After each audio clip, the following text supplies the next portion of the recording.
everybody, welcome to my channel. My name is Sharon and this is a channel that is dedicated to all things related to narcissism. I make videos every Monday, Wednesday, and Friday on all topics related to narcissism, so if you haven't already, please take a moment to subscribe so you don't miss any videos. I'd really appreciate it if you gave the video a thumbs up. It's a free way you can help me out. And also, please don't forget to leave a comment. I love to read what everybody else has to say. In today's video, I'm going to be talking about how a narcissist steals your soul. The other night, I was talking to Joe, and we were discussing where we are in our recovery. And at one point, I said to Joe, well, you don't know how I used to be. After I told him how I used to be, he said to me, Sharon, how did this happen to you? And that's really what this video is about. Why do you lose yourself in an abusive relationship? How the heck does this happen? Now, in my case, I had a very unique situation with my ex. I've actually always known him. Our fathers are best friends. They met in college, and as they got older and had kids, we started doing stuff together as families. So I used to go, like my family and his family used to go on vacations together every summer at Cape Cod. His family is very wealthy, and they owned a beach house at the Cape, so we used to go there and spend a couple of days or a week with them. Now, at the time, I didn't like him. When I was younger, I didn't like my ex. My impression of him was that I thought he was an obnoxious, overweight brat. That really is who he is even to this day, and so to his credit, he never stopped being that way. I saw him differently as we got older, but that he never changed. He never hid that. I mean, that's who he was. I just saw him differently when we were older, and I'll explain how that happened in a few minutes. So when we were younger, so we'd go to the Cape, and what it was because he and I both had one brother, it would be the boys would all be together, and then I would typically bring a friend with me. So it would be my friend and I, and then the boys, and we didn't really have anything much to do with each other. Now, the way that their house was set up, it worked out that his mother would give my friend and I his bedroom. So we would be in my ex's room, and he would have to move in with his brother while we were there. And even when he was a teenager, so he's 16, 17, I mean, he's going into his senior year of high school, and he's vocally complaining to his mother, Mom, the girls had their bathing suits in my bed. Mom, the girls are making my room messy. Mom, the girls are doing this. I mean, it was pathetic. That's exactly how he was, so it was a huge turnoff. So that was him growing up. I grew up in a very abusive home. My father is an overt narcissist. My mother is codependent. So growing up, it was always, I was never good enough. I needed to do this. I needed to do that. I wasn't the way I should be. They wanted me to be different. My grades were never good enough. I was never thin enough. I was never this enough. That was how it was. I ended up developing an eating disorder when I was in high school. I was always attracted to older men. I had major daddy issues. I couldn't wait to get out of the house. So that was my experience growing up. When I was 18, I left the house and I never came back. I grew up in Massachusetts. I moved all the way to California. I mean, I just couldn't get far enough away. And I really thought to myself, I've made it. I did it. I got out. I thought I was successful. Like I had accomplished something fantastic. I didn't have to have anything to do with these people. So I was completely independent. I was paying my own rent. I was paying all my own bills. Just to be fair, my parents did help me out with college, but other than that, I was on my own. I was involved in a relationship, of course, with an older man. He was 10 years older than me, and we were living a life. I thought everything was going fantastic. Now, because I was involved with an older man, I didn't have a typical experience when I was in my early 20s. So I was involved with this man from when I was 19. So all this time, when I was in college, I was living with somebody else. I wasn't in the dorm. So I didn't have these partying years. I was living older than my age. So I missed out on all these, early 20s experiences, which is fine. I don't regret that. But it did cause me some trouble later when I was with my ex, which I will explain in a minute. So towards the end of my time in California, my relationship had broken up and I had graduated school. So those two things happened. And at that point, I was trying to decide, all right, what do I want to do? Do I want to stay in California or do I want to move back east? I was torn between the two. So what I decided I was going to do was I was going to apply for jobs in both places and then see what happened. As it turned out, I got a really good job offer in Massachusetts. They gave me a bonus. They were offering to move me out there. I didn't have to pay for anything. They had movers come.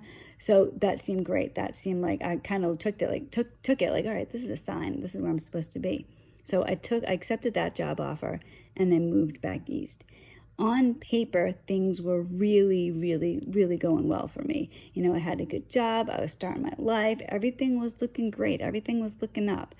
However, I wanted to be married and I wanted to have a baby. Having a baby particularly was forefront on my mind. I had a major case of baby fever. I just wanted a baby. And I wanted to be married. I didn't want to just have a baby. And I was looking for a specific type of man. I wanted a go-getter. I've always been a go-getter and I wanted somebody like that. I wanted somebody that wanted to accomplish great things in their life, that wanted to get ahead and make a difference in the world. So when I met my ex again, I hadn't seen him for a long time. I hadn't seen him for almost 10 years. And I thought he was in a completely different place than he was. This is what really happens when you are damaged. Because of the way that I grew up and because I never dealt with it, I didn't even think I needed to deal with it. I thought I was perfectly fine. The reality, though, is that my soul had been damaged when I was growing up. I had a soul sickness. I wasn't complete. I didn't have any idea of my own value. I was essentially stumbling around blind. So yeah, I looked good on paper, but in reality, I was blind. I was grasping on for anything. I was codependent.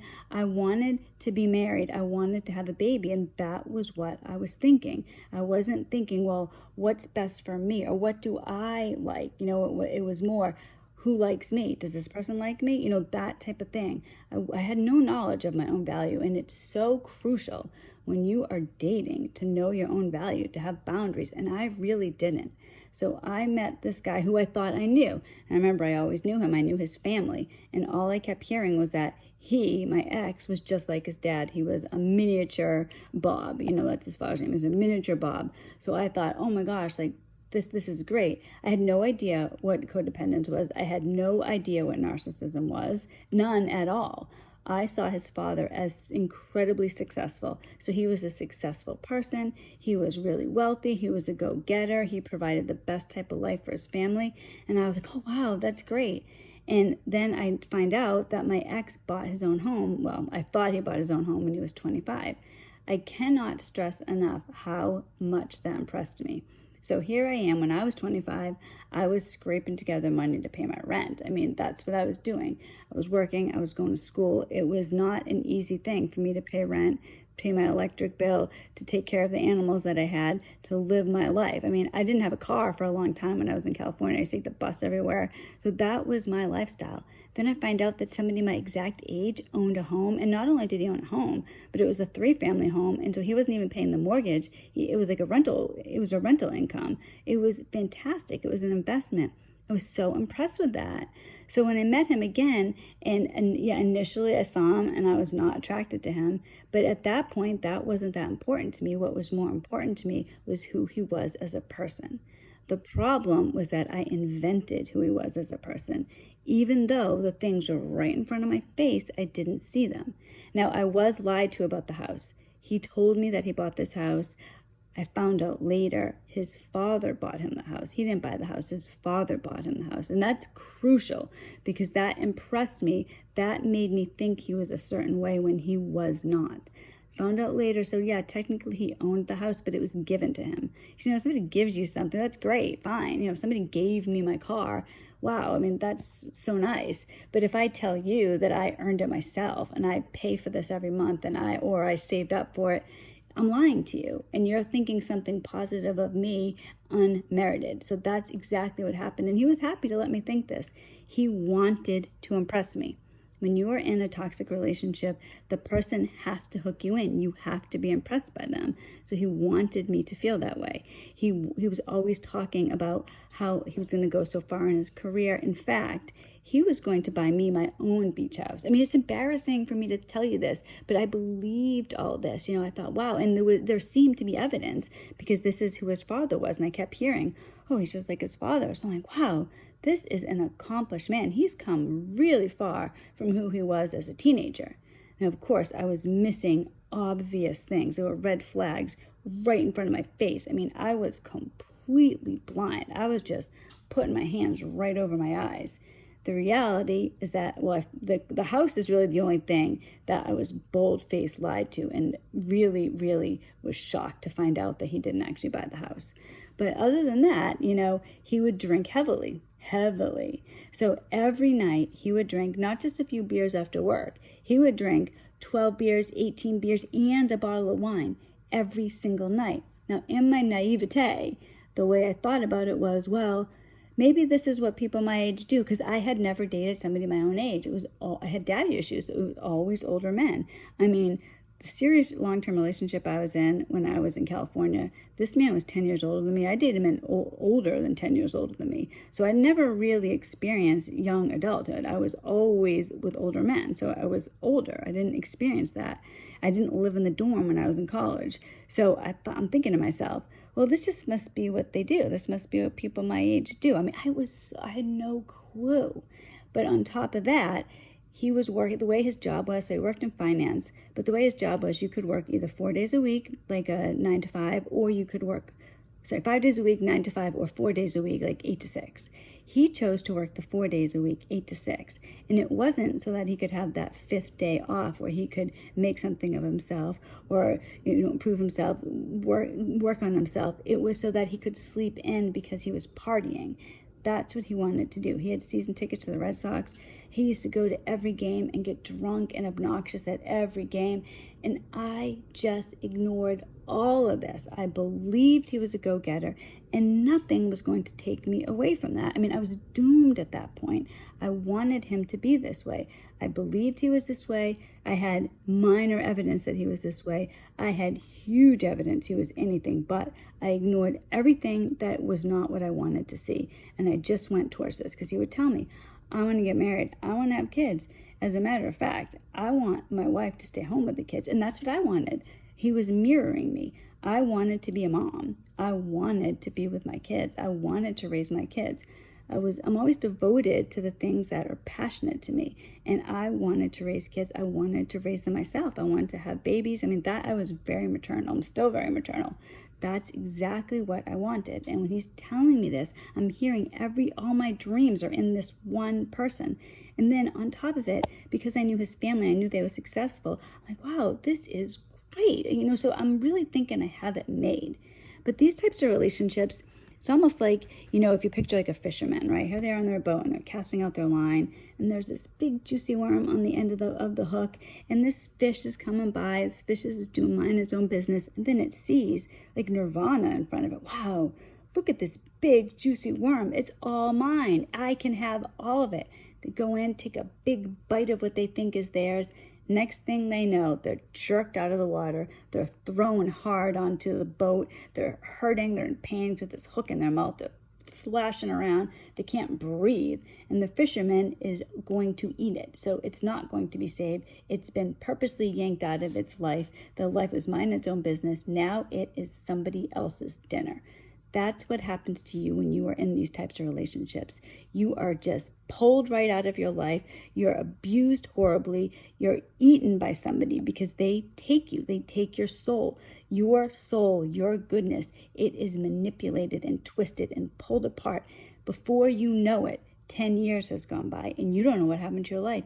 You don't know what happened to you.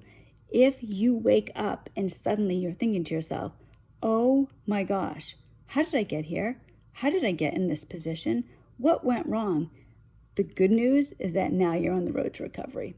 Not everybody wakes up, but it's a horrible feeling. It's horrible to realize that you have been ravaged. You've been so abused. When you are in a relationship like this, you are in absolute agony. Your life has been destroyed. It's been blown up right from underneath you. So now you're at the point where you have to take a step. It's almost like here you are and you're at a crossroads. Which way are you going to go? Are you going to get your life back? Are you going to repair your soul? Or are you going to just let this person take you down? Picture yourself on a sinking boat. Are you going to just give up and go down? Or are you going to jump into the water and swim for the shore? I jumped in the water and swam for the shore. And I know a lot of you have done the same thing. That's why you're watching videos like this, because you're trying to learn and understand what happened. The main thing I can say is that if you have issues, if you are not whole before you start dating and you meet the wrong person, you're going to be in a whole lot of trouble. And that's exactly what happened. I bought this guy's lies, even though things were right in front of my face, He would give me silent treatment at the beginning of the relationship. I mean, way throughout the whole relationship, he would do this. But this happened early. He physically assaulted me. He broke my nose. He did this early in the relationship. I stayed with him. So I had to sit here and ask myself, why the heck did I put up with that? What was wrong with me? Because it's not normal. It's not okay. I have a 17-year-old daughter. If she stayed with somebody who did that, I would think there was something really wrong with her. And that would be the truth. The way I grew up, it followed me. It followed me everywhere I went. I couldn't get away from it, not until I dealt with it. That's what happens to all of us in these relationships. So eventually, if you're lucky, things start to occur to you. You start to realize as you go back and think about it, wait a minute, how did this happen? Because at one point, what typically will happen is that the narcissist or the other toxic person will start to assert themselves. Once they have you, once you are theirs, they're not going to put this mask on anymore. They're like that fisherman that's slamming you in the bottom of the boat. They don't have to do anything else. They put in enough effort to get you. That's all that they need. For me, I as I thought back to it, what initially started happening was that he wasn't as kind as he used to be. When he started asserting himself. But at first it was little things, It was kind of like for him, that sounds weird, but it was the type of silverware we used. He was very specific on the way the handle of silverware was. So I thought, well, I can compromise on this. I don't really care. After all, he's letting me choose what color I want to paint our bedroom, or he's letting me choose where we're going on vacation, things like that. The reason he did that was he didn't care. Anything he cared about, it had to be his way. But I'm thinking to myself, wow, he's so great. I really thought, wow, he's letting me choose all the colors, because my own father would never do that. He had control over everything in the house. My ex didn't care about things like that. Like the house, everything in the house was the way I designed it. So I was like, wow, he's so generous in that way. It wasn't generosity. It was because he didn't care. Then it turns out later I started, and this happens to people, I started becoming afraid of him. I didn't want to upset him. I was afraid of his moods. He wasn't trying to be kind. He could be okay. He wasn't always mean. But if anything didn't go right in his life, I was not a priority. He didn't care. He would blow up at me. He would give me silent treatments. And for those of you who have been given silent treatment, you know that silent treatments happen when that person does something wrong. They abuse you when they've messed up. He would lie to me about things. He would keep secrets from me. And then if I found out, he would shut me down. That's abuse. And I put up with it. That was part of my soul sickness. That was part of my soul being ripped apart. Why did I put up with it? Because a healthy person, somebody who was healthy, would have ended the relationship right then and there.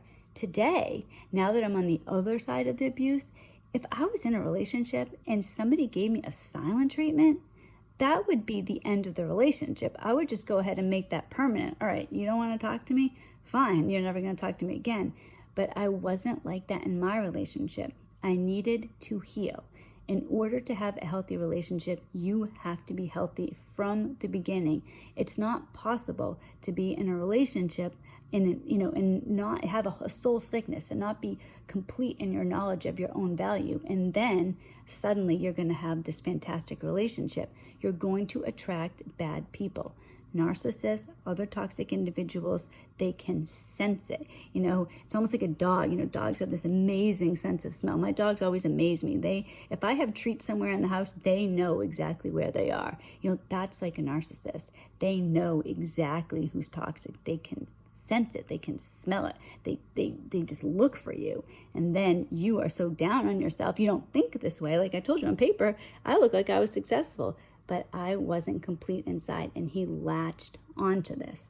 So they start lying to you. You become afraid of them, and your codependency flares up. You will do anything to make this person happy. You have no value at all anymore. You start losing the things that you cared about, your dreams, your goals, your aspirations. They're nothing anymore. Everything's about keeping this toxic person happy. That's your entire existence. And toxic people are always emotionally abusive, but they can be physically abusive too. And when you stay, and this is the way it is for everybody, you're teaching that person how to treat you. You're telling them it's okay. If somebody hits you, somebody gives you a silent treatment, and you stay, you don't say anything about it, you don't end this type of relationship, they now know this is acceptable behavior. You've essentially, not in words, but you've shown them. Always, actions always matter more than words.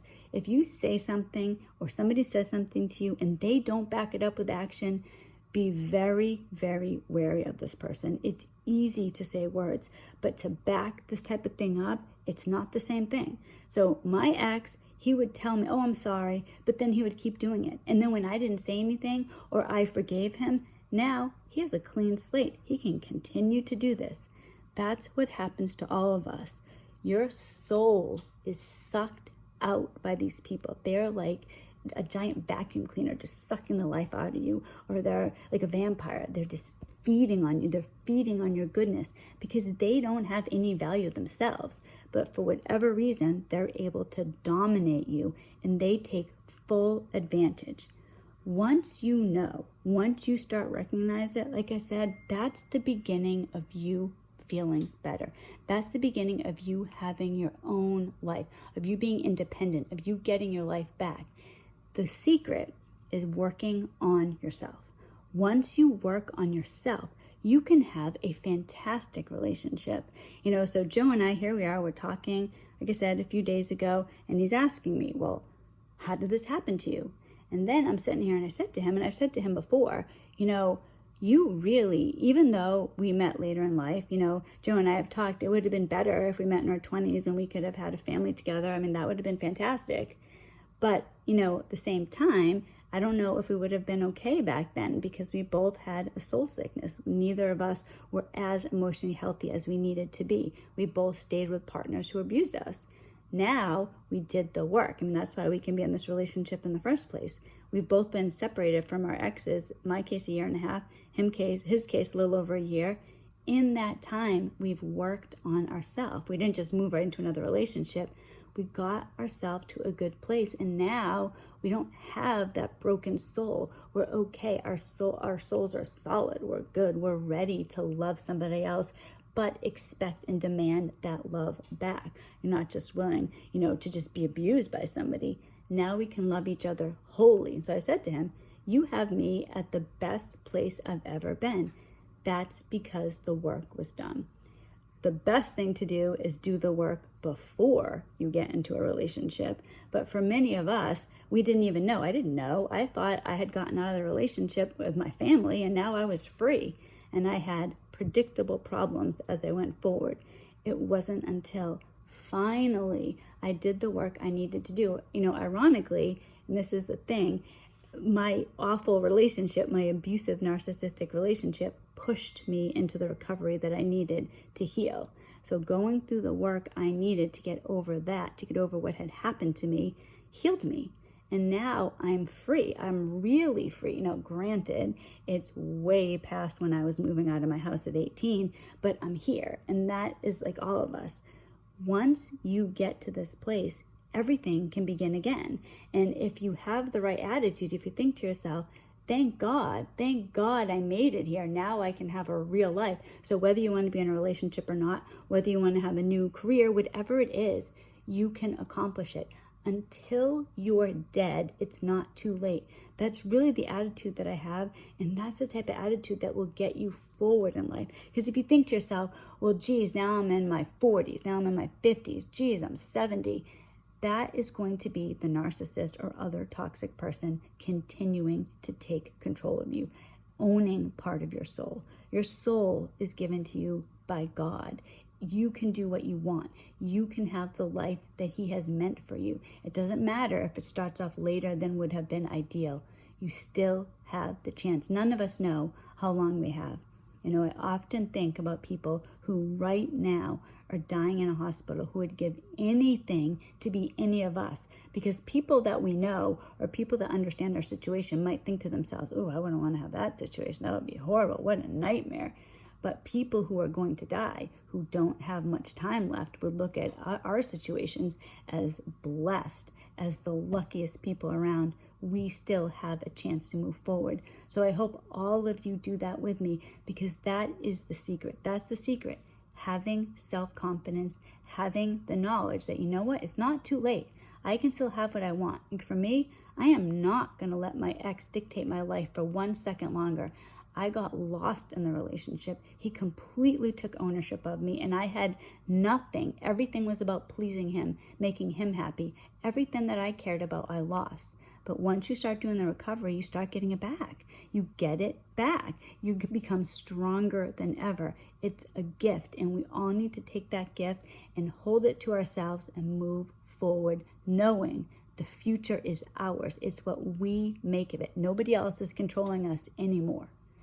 Thank you so much for watching this video. I'm very, very grateful for everybody who watches my channel, who subscribes, who leaves a comment, who gives me a thumbs up.